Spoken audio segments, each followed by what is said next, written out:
you have been longtime friends with and had amazing conversations with people of other faiths, Christian, Jewish. How has the events of October 7th and the days after affected this in the United States? Your ability to have interfaith conversations, connections, relationships, friendships. Complicated, very complicated. And it's not just Muslims and Jews, it's also Christian Zionists.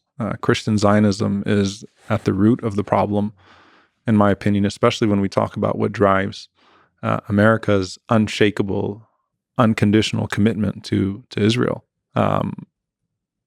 It's devastating, I think, to Palestinian Christians in particular, when Israel can bomb some of the oldest churches of Christianity in Gaza and kill Palestinian Christians, and Palestinian Christians are barred from going to the Holy Sepulchre or to their places of worship in Bethlehem or Jerusalem, and Christians here in the United States turn their back on them.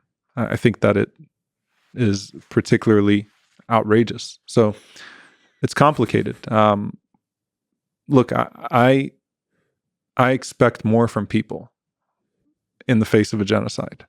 We don't have to agree on all the particulars, but we can agree that what is happening is morally outrageous.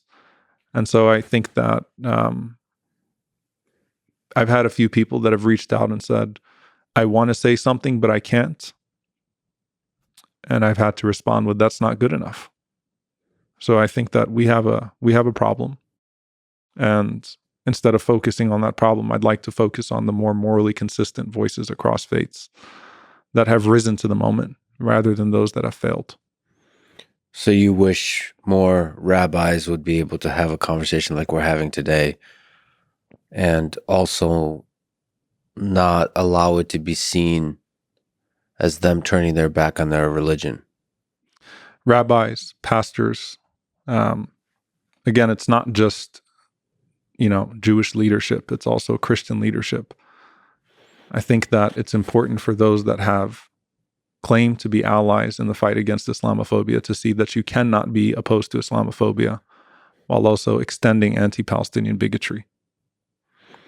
Yeah, one of the things since we last spoke, I got to meet a lot of Palestinian Christians, including in West Bank, and that was fascinating, and those are beautiful people.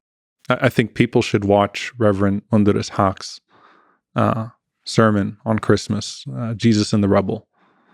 It was deeply profound. I had a chance to speak to Mitri Rahib from the Lutheran Church there as well. No, they're devastated. It was eye-opening to many people here when Justin Amish, who was a Republican congressman, right? Palestinian Christian Republican congressman, posted about his own family dying in one of the church bombings. So it's strange times. And I think that it shows that the philosophy of hate that drives this terrible policy is secular at its root and not religious.